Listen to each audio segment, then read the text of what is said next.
স্বাগত ডিবিসি সংবাদে আপনাদের সাথে আছি সোনিয়া আফরিন ইশিতার। কুমিল্লায় যৌথ বাহিনীর হাতে আটক যুবদল নেতা তৌহিদুর রহমানের মৃত্যুর বিচারের দাবিতে মরদেহ নিয়ে মানববন্ধন ও বিক্ষোভ করেছে স্বজন ও এলাকাবাসী। দুপুরে কুমিল্লা প্রেস ক্লাবের সামনে এই মানববন্ধন হয়। এর আগে সকালে নিহতের নিজ গ্রাম সদর উপজেলার পাঁচথুবিতে বিক্ষোভ ও মানববন্ধন করে এলাকাবাসী। মানববন্ধনে নিহতের ভাই, স্ত্রী ও স্বজনরা অবিলম্বে দোষীদের দ্রুত আইনের আওতায় এনে বিচার দাবি করেন।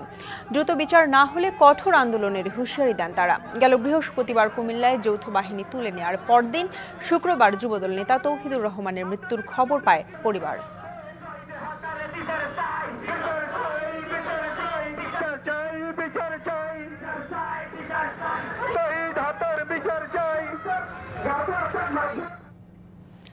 কুমিল্লায় যৌথ বাহিনীর পরিচয়ে তুলে নেয়ার পর এক যুবদল নেতা মারা যাওয়ার ঘটনার তদন্তের নির্দেশ দিয়েছে প্রধান উপদেষ্টার কার্যালয়ে।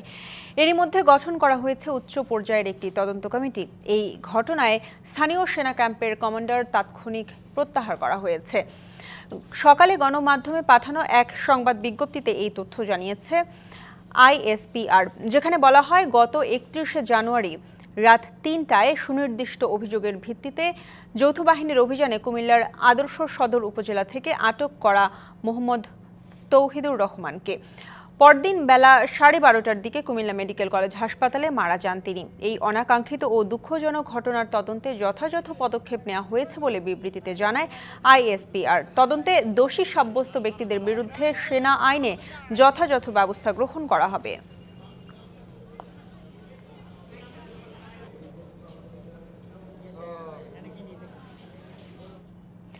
আওয়ামী লীগ শাসনামলের মতো বিচার বহির্ভূত হত্যাকাণ্ড সংগঠিত হতে থাকলে হতাশ হবে জাতি। কুমিল্লায় যুবদলের এক কর্মীর হত্যা প্রসঙ্গে এই মন্তব্য করেছেন বিএনপির সিনিয়র যুগ্ম মহাসচিব রুহুল কবির রিজভী।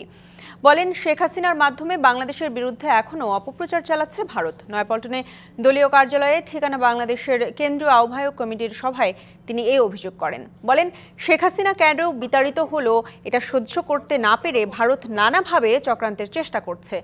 আরও বলেন, সকল রাজনৈতিক দলের সমর্থনে গঠিত হয়েছে ইউনূস সরকার। তার সময়ে কুমিল্লায় যুবদলের কর্মীকে কিভাবে হত্যা করা হলো এমন প্রশ্ন তোলেন বিএনপির এই শীর্ষ নেতা।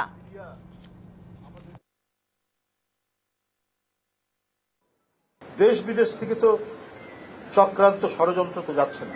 আমাদের দেশের যা অর্জন সেটা আমাদের লুণ্ঠনের অত একটি সরকারের পতনের পর সেই সরকারকে এবং সেই সরকার কেন পতন হলো এই আফসোস, এই অনুশোচনায় ভারতের কিছু মিডিয়া আমাদের বিরুদ্ধে যেভাবে অপপ্রচার করছে, তো এই যে পরিস্থিতি, এই যে বৈদেশিকভাবে যে চক্রান্ত হচ্ছে, এগুলো তো মোকাবেলা করেই আমাদেরকে আমাদের সঠিক পথে এগোতে হবে।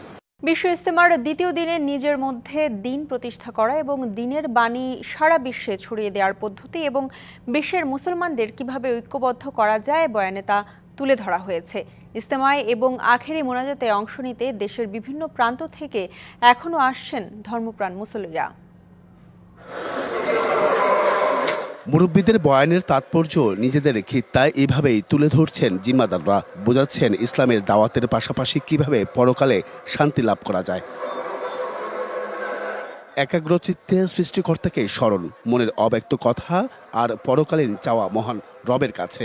তাসবির প্রতি করিয়ে মহান আল্লাহ তাআলার বরত্ব আর শুকরিয়া জ্ঞাপন।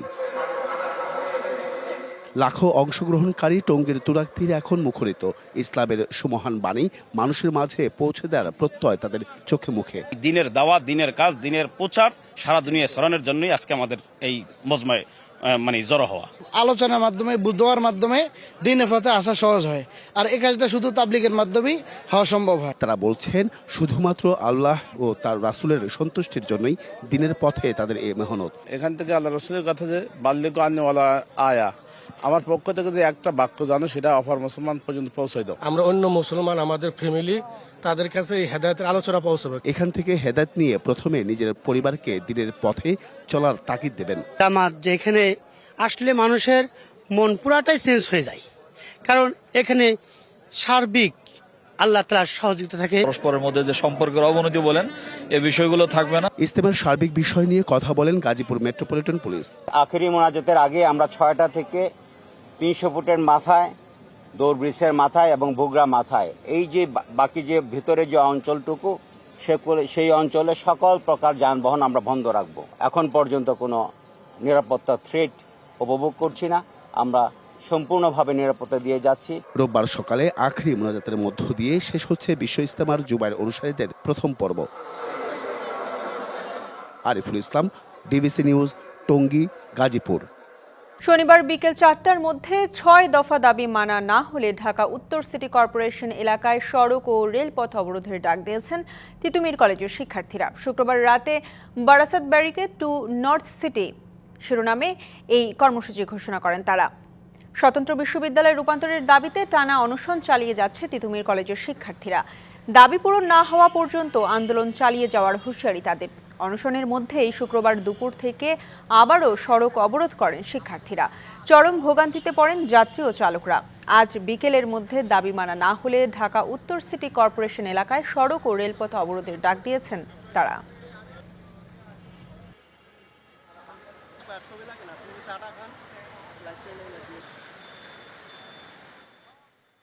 বিকাল 4টা পর্যন্ত আনলিমিটাম। যদি মন্ত্রণালয় থেকে কোনো কর্মকর্তা না এসে আমাদের আলোচনায় না বসে তাহলে বিকেল 4টার পর আমরা ব্লকেট টু নর্থ সিটি ঘোষণা করেছি। তাবলিগ জামাতের হাজিদের মুসল্লিদের যাতে কষ্ট না হয় সে কষ্টের কথা বিবেচনা করে আমরা সকাল 6টা থেকে 11টা পর্যন্ত সেটাকে শিথিল রাখবো। আলটিমেটামের পরে এখনো সরকার আমাদের সাথে যোগাযোগ করেনি। তিতুমিরকে বিশ্ববিদ্যালয় রূপান্তর হিসাবে ঘোষণা দেওয়া, সেটা যদি সরকার আজকে বিকাল 4টার মধ্যে যদি মেনে না নেয় তাহলে আমরা 4টার পর থেকে আমরা কঠোর আন্দোলনে যাব। জামিনে মুক্তি পাওয়া পিচ্চি হেলাল ও ইমনদের মতো শীর্ষ সন্ত্রাসীদের আইনের আওতায় আনতে অভিযান অব্যাহত রেখেছে গোয়েন্দা পুলিশ। ডিএমপি মিডিয়া সেন্টারে সংবাদ সম্মেলনে এমন দাবি করেন গোয়েন্দা প্রধান রেজাউল করিম মল্লিক। গত কয়েক মাসে রাজধানীর আইন শৃঙ্খলা পরিস্থিতি নিয়ন্ত্রণে এসেছে দাবি করে তিনি জানান, রাজধানীতে ছিনতাই প্রতিরোধে প্রতিনিয়ত অভিযান পরিচালনা করছে গোয়েন্দা পুলিশের বিশেষ টিম। দনিয়া কলেজের শিক্ষার্থী মিনহাজ হত্যার অন্যতম অভিযুক্ত কিং মাহফুজ সহ 7 জন, আদাবরে ছিনতাইকালে কবজি কাটার ঘটনায় 5 জন এবং তাঁতিবাজারে স্বর্ণ ব্যবসায়ীকে কুপিয়ে হত্যার ঘটনায় আরও 6 জন সহ বিভিন্ন ঘটনায় আরও বেশ কয়েকজনকে গ্রেপ্তারের কথা জানান ডিবি প্রধান। অভিযান পরিচালনা করে চাঞ্চল্যকর হত্যা মামলার আসামি গ্রেপ্তার, আদাবর ছিনতাইকারী কর্তৃক কবজি বিচ্ছিন্নকরণের ঘটনার আসামি গ্রেপ্তার, ছিনতাই কাজে ব্যবহৃত সুইচ গিয়ার সহ ছিনতাইকারী গ্রেপ্তার ও লুণ্ঠিত স্বর্ণসহ আসামি গ্রেপ্তার করতে ডিবি সক্ষম হয়েছে। আমরা আন্তরিকভাবে চেষ্টা করছি ঢাকা মহানগরী সহ সারা বাংলাদেশে শান্তি শৃঙ্খলা বজায় রাখার জন্য যা যা করণীয় দরকার পুলিশ তা করছে। হাজার বছরের শ্রেষ্ঠ অর্জন স্বাধীনতার বীজ বপন হয়েছিল ভাষা আন্দোলনের মাধ্যমে। সেই আত্মত্যাগের ইতিহাসকে স্মরণ করে ভাষার মাসকে বরণ করল সিলেটের সম্মিলিত নাট্য পরিষদ। বর্ণমালার মিছিল, স্মরণ ও নৃত্যালেখ্যের বর্ণিল আয়োজনের উদযাপিত হল ফেব্রুয়ারির প্রথম দিনটি। তারুণ্যের অভ্যুত্থানের পথ ধরে অদম্য বাংলায় ভাষার শুদ্ধ প্রয়োগ ও সর্বস্তরে মাতৃভাষা চর্চার আহ্বান করেন সকলেই। মায়ের ভাষার অধিকার কেড়ে নেয়ার প্রতিবাদে 52 21শে ফেব্রুয়ারিতে বুকের তাজা রক্ত ঢেলে দিয়েছেন সালাম, রফিক, জব্বারের মতো অসংখ্য মৃত্যুঞ্জয়ী বীর। সেই থেকেই শুরু মুক্তির সংগ্রামের দীর্ঘ ইতিহাস।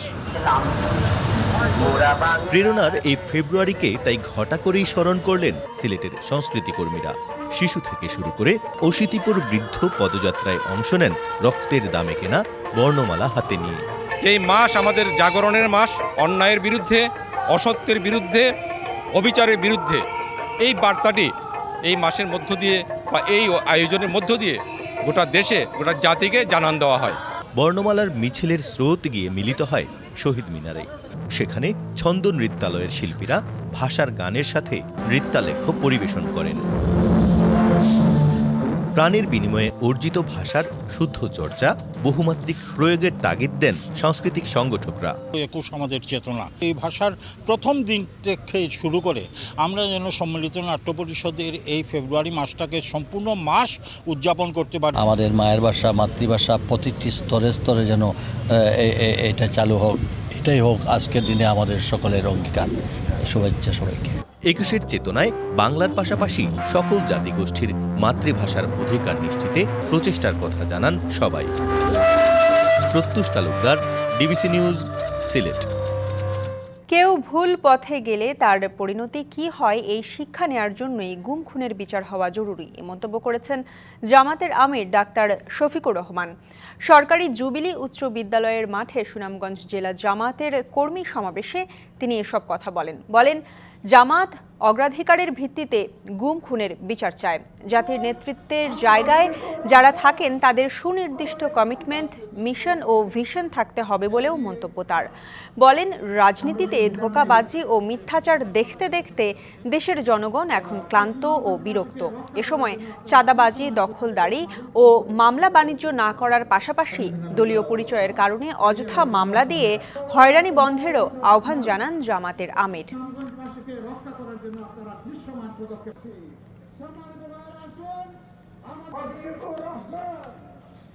সমাজে যারা মানুষ খুন করেছে তাদের অবশ্যই বিচার হতে হবে, গণহত্যা মানবতার বিচার হতে হবে, এবং যাদেরকে গুম করা হয়েছিল এবং এখনো গুম করে রাখা হয়েছে, এই দুটি অপরাধের অবশ্যই বিচার হওয়া লাগবে। বাকিগুলোর বিচার আস্তে আস্তে হোক, আমাদের আপত্তি নেই, কিন্তু অগ্রাধিকার দিয়ে এই দুইটার বিচার করা লাগবে। 15 দিনে একটি মেছো বিড়াল পিটিয়ে হত্যা করা হচ্ছে, এ তথ্য জানিয়েছেন বন্যপ্রাণী সংরক্ষণ বিষয়ক গবেষকরা। রাজধানীর আগারগাঁওয়ে দেশে প্রথমবারের মতো বিশ্ব মেছো বিড়াল দিবস 2025 উদযাপনে এ তথ্য তুলে ধরেন তারা। আয়োজনে পরিবেশ, বন ও জলবায়ু পরিবর্তন বিষয়ক উপদেষ্টা সৈয়দা রিজওয়ানা হাসান বলেন, পিটিয়ে হত্যার সংস্কৃতি চলতে থাকলে অচিরেই বিলুপ্ত হবে মেছো বিড়াল। একেবারেই হিংস্র নয়, তবুও নামের শেষে বাঘ থাকাটাই যেন অপরাধ। আর সে কারণে মানুষের হিংস্রতায় প্রায়শই প্রাণ হারাতে হয় মেছো বাঘ খ্যাত মেছো বিড়ালকে। হত্যার পাশাপাশি অপরিকল্পিত নগরায়ন এবং জলাশয় ভরাটের কারণে বিলুপ্তির পথে মেছো বিড়াল, মাছ যার প্রধান খাদ্য। এমন বাস্তবতায় প্রথমবারের মতো দেশে উদযাপন করা হলো বিশ্ব মেছো বিড়াল দিবস। উদ্দেশ্য, জলচর মৎস্যভোজী এই প্রাণীকে সংরক্ষণ এবং অস্তিত্ব রক্ষায় সচেতনতা সৃষ্টি করা। পর্যাপ্ত তথ্য ও পরিকল্পনার অভাবই মেছো বিড়াল সংরক্ষণের পথে বড় চ্যালেঞ্জ বলছেন গবেষকরা। 289টা রিপোর্ট এখান থেকে অ্যানালাইজ করে দেখা যায় যে আমাদের টোটাল মারা গেছে 130টি। এদের সংরক্ষিত এবং অরক্ষিত অঞ্চলের পপুলেশন ঘনত্ব, মৃত্যুহার এই সম্পর্কে আমাদের জানা নেই। সুতরাং এই জায়গাগুলোতে আমাদের গবেষণা করা প্রচুর গুরুত্বপূর্ণ। মেছো বিড়াল পিটিয়ে হত্যার সংস্কৃতি বন্ধ না হলে সংরক্ষিত এই প্রাণীটি অচিরেই বিলুপ্ত হবার শঙ্কা প্রকাশ করেন পরিবেশ, বন ও জলবায়ু পরিবর্তন বিষয়ক উপদেষ্টা। It is very Majestic. Or movement যদি দেখেন, একটা অন্যরকম সৌন্দর্য এর মধ্যে আছে। এটা আমাদের দেশে এই হারে মেরে ফেলা চলতে থাকলে এই প্রাণীটি, নিরীহ প্রাণীটি, সে বিলুপ্ত হয়ে যাওয়ার শঙ্কার মধ্যে পড়ে যাবে। সংরক্ষিত বন্য প্রাণীটি রক্ষায় যারা পিটিয়ে হত্যা করছে তাদের আইনের আওতায় আনার কঠোর হুঁশিয়ারি উপদেষ্টার। জনসচেতনতা, কম্পেনসেশনের পাশাপাশি অবশ্যই অপরাধীকে শাস্তির মুখোমুখি করতে হবে। Mizan Ahmed, DBC news, Dhaka. ঢাকা চট্টগ্রাম মহাসড়কের মুন্সিগঞ্জ অংশে যানজট ও ভোগান্তি দিন দিন বাড়ছে। এর পেছনে আইন অমান্য করার প্রবণতা, অসচেতনতা এবং হাইওয়ে পুলিশের নজরদারির অভাবকে দায়ী করছেন মহাসড়কের চলাচলকারী যাত্রী ও স্থানীয়রা। হাইওয়ে পুলিশ বলছে, যানজট নিরসনে নিয়মিত কাজ করছেন তারা। তবে মহাসড়কে যানবাহনের বেশি চাপ থাকায় এবং মুন্সিগঞ্জ অংশের প্রশস্ততা কম হওয়ায় যানজট থেকে মুক্তি মিলছে না।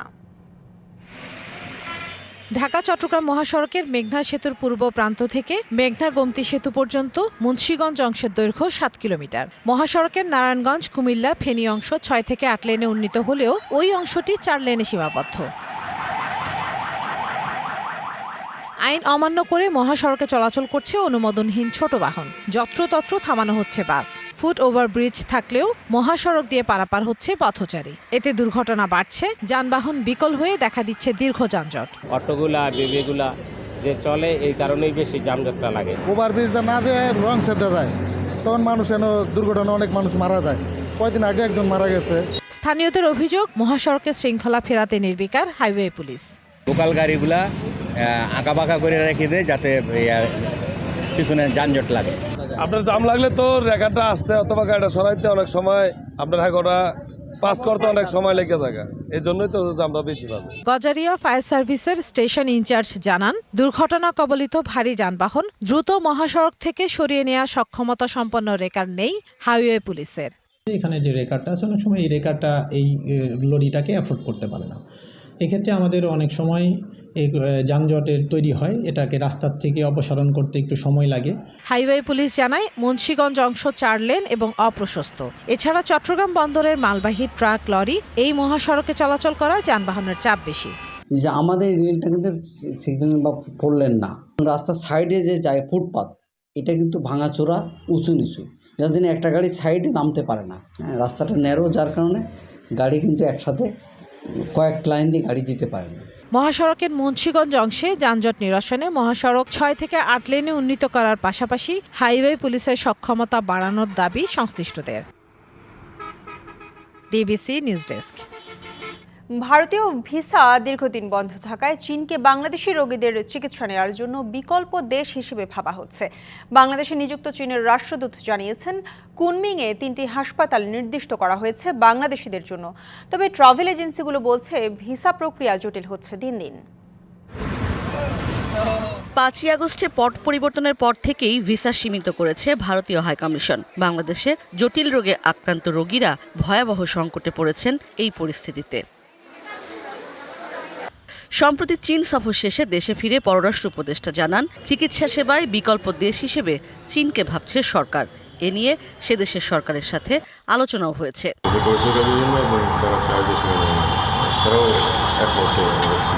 ঢাকায় নিযুক্ত চীনের রাষ্ট্রদূত বলছেন, কুনমিংয়ে বাংলাদেশিদের চিকিৎসা দিতে ভিসা, বিমানের টিকিট সহ পুরো প্যাকেজ নিয়ে কাজ করছে দূতাবাস। কুনমিংয়ে আমরা বাংলাদেশি রোগীদের জন্য কিছু ট্রাভেল এজেন্সির সাথে কাজ করছি, যারা প্যাকেজ সার্ভিস সরবরাহ করবে, যাতে বিমান টিকিট, আবাসন, খাবার এবং স্থানীয় যাতায়াত ব্যবস্থা অন্তর্ভুক্ত থাকবে। আমরা 3টি হাসপাতালকে নির্দিষ্ট করার চেষ্টা করছি। তবে এজেন্সিগুলো বলছে ভিন্ন কথা। তারা বলছেন, ক্রমেই কঠিন হচ্ছে চীনের ভিসা প্রক্রিয়া। ভিসার জটিলতা দিন দিন বাড়ছে। এমনিতে হচ্ছে কাস্টমারের আমাদের অনেক ডিমান্ড আছে চায়নাতে যাওয়ার জন্য, স্পেসিফিকলি বিজনেস এবং হচ্ছে যে আপনার ট্যুরিস্ট ভিসাটাই বেশি ডিমান্ডেড। এখন পর্যন্ত মেডিকেল ভিসার জন্য আমরা কোনো কোয়ারিজ পাই নাই। চাইনিজ এম্বাসির রিকোয়ারমেন্টস থাকে, ওনাদের এক্সিট পয়েন্ট, এন্ট্রি পয়েন্টগুলো এগুলো কনফার্ম থাকতে হবে, লাইক এয়ারপোর্ট, কোন এয়ারপোর্ট দিয়ে যাবে, কোথায় যাবে, ওনার ট্রাভেল প্ল্যানটাই চায়। সব কিছু মিলে আর লাস্ট কয়েকটা প্রিভিয়াস কান্ট্রি ভিজিট চাচ্ছে, এগুলোর কারণে ওনাদের ভিসাগুলো অ্যাপ্লাই করা অনেক জটিল হয়ে গেছে। এক্ষেত্রে সরকারি উদ্যোগ আরও কার্যকর না হলে এই পরিকল্পনা কতটা কাজ করবে তা নিয়ে সংশয়ের কথা জানান ট্রাভেল এজেন্সির কর্মকর্তারা। ইশরাত জাহান উর্মি, ডিবিসি নিউজ, ঢাকা। চট্টগ্রামে মার্কেন্টাইল ব্যাংকের টাউন হল মিটিং অনুষ্ঠিত হয়েছে। সকালে চট্টগ্রাম ক্লাবে অনুষ্ঠিত সভায় প্রধান অতিথি হিসেবে উপস্থিত ছিলেন ব্যাংকের ব্যবস্থাপনা পরিচালক মতিউল হাসান। এ সময় তিনি খেলাপি ঋণ আদায়ে ভবিষ্যৎ পরিকল্পনা, আমানত ও ঋণ এবং সর্বোচ্চ গ্রাহক সেবা নিশ্চিতে কর্মকর্তাদের দিক নির্দেশনা দেন। স্বাগত বক্তব্য দেন ব্যাংকের ইভিপি ও Chattogram zonal head Mezbah Uddin Ahmed.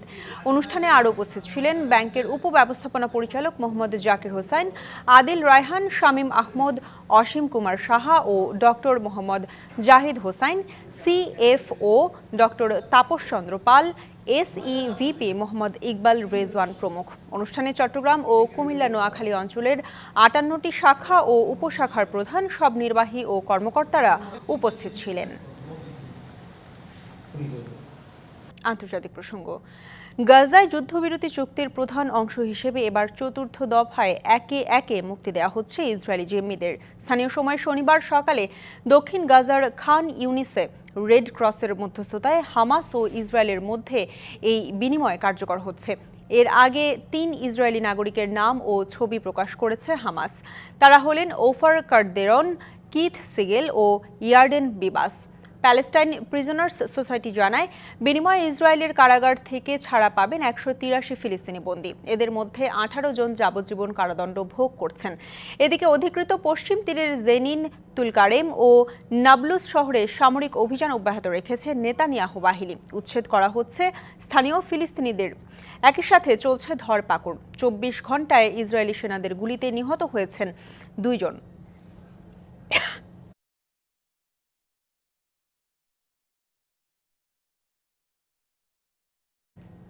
Mexico এবং কানাডার পণ্যের উপর শুল্ক আরোপে আজ নির্বাহী আদেশে স্বাক্ষর করতে যাচ্ছেন মার্কিন প্রেসিডেন্ট ডোনাল্ড ট্রাম্প। এর আগে ট্রাম্প প্রশাসন ঘোষণা দিয়েছে 1 ফেব্রুয়ারি থেকে কানাডার ওপর 25 ও চীন থেকে আমদানি পণ্যের ওপর 10% শুল্ক আরোপ করবে যুক্তরাষ্ট্র। এদিকে ক্ষমতা নিয়েই ট্রাম্পের এ ধরনের কর্মকাণ্ডে কঠোর হুঁশিয়ারি দিয়েছে কানাডা ও মেক্সিকো। যুক্তরাষ্ট্রের উত্তর সীমানা অতিক্রম করা অবৈধ অভিবাসীদের ঠেকাতে কঠোর পদক্ষেপ নিতে 1 ফেব্রুয়ারির সময়সীমা নির্ধারণ করেছিলেন প্রেসিডেন্ট ডোনাল্ড ট্রাম্প। তবে অভিবাসীর থেকে নজর সরিয়ে এখন শুল্ক আরোপের দিকে নজর দিচ্ছে ট্রাম্প প্রশাসন। এদিকে হোয়াইট হাউসের প্রেস ব্রিফিংয়ে ট্রাম্প সব আলোচনাকে সরিয়ে শুল্ক আরোপকে প্রাধান্য দেন। তিনি আরও বলেন, রাজস্ব একটি বিশাল ফ্যাক্টর। শুল্ক বাড়ানোর ফলে যোগান হবে প্রচুর অর্থের। ট্রাম্প অবশ্য কানাডা থেকে তেলের জন্য 10% শুল্ক এবং অন্যান্য আমদানি পণ্যের জন্য 25% করার ইঙ্গিত দিয়েছেন। এর ফলে উচ্চ ব্যয়ের জন্য আর্থিকভাবে ক্ষতিগ্রস্ত হবে দেশ দুটি। ইউরোপীয় পণ্যের পাশাপাশি ইস্পাত, অ্যালুমিনিয়াম, তামা, ওষুধজাত পণ্যের ওপর আরও শুল্ক আরোপের কথা ভাবছে ট্রাম্প প্রশাসন। কানাডা, চীন ও মেক্সিকো যুক্তরাষ্ট্রের প্রধান বাণিজ্য অংশীদার। তবে শুল্ক আরোপের পাল্টা জবাব দিয়েছে কানাডা এবং মেক্সিকো উভয় দেশ। মেক্সিকোর প্রধানমন্ত্রী ক্লোডিয়া প্রতিশোধ নেওয়ারও হুমকি দিয়েছেন। এদিকে কানাডার প্রধানমন্ত্রী জাস্টিন ট্রুডো ট্রাম্পের এই সিদ্ধান্তের বিপক্ষে অবস্থান নিয়েছেন। এই পদক্ষেপের জবাব দেওয়ার কথাও জানিয়ে রেখেছেন তিনি। যুক্তরাষ্ট্র কানাডার উপর শুল্ক আরোপ করলে আমরাও পাল্টা পদক্ষেপ নেব। শুল্ক অপসারণ না হওয়া পর্যন্ত আমরা দমে যাব না। এজন্য সবাইকে ধৈর্য ধরতে হবে।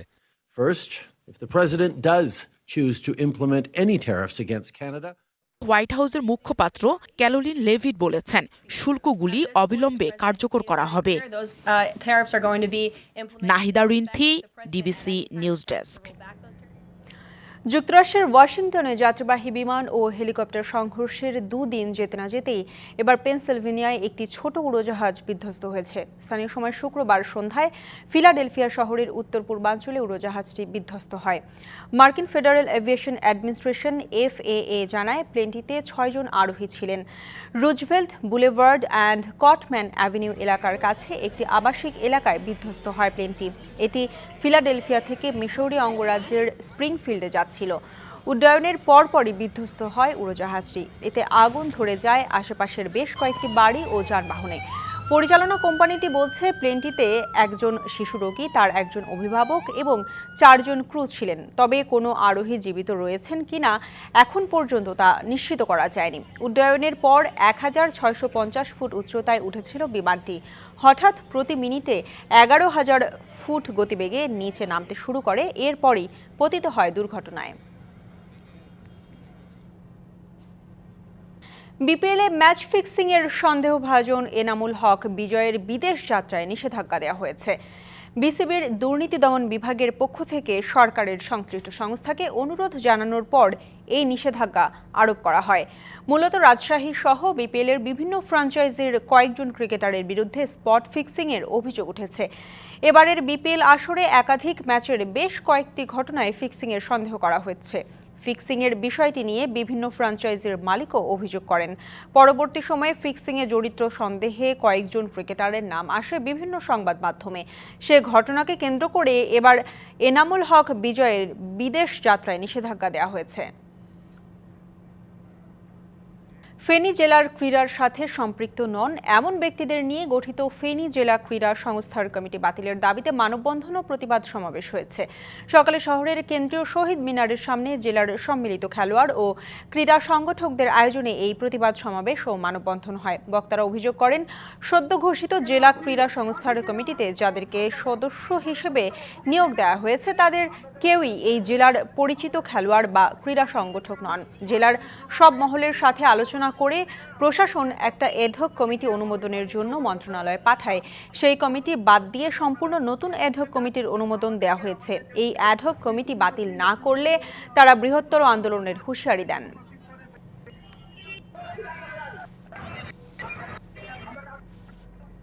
সংবাদে এই ছিল এখনকার মতো। ডিবিসি নিউজের সংবাদগুলো পড়তে ভিজিট করুন dbcnews.tv আর ভিজিট করুন ডিবিসি নিউজের ফেসবুক পেজ এবং ইউটিউব চ্যানেল। ডিবিসির সঙ্গে থাকুন।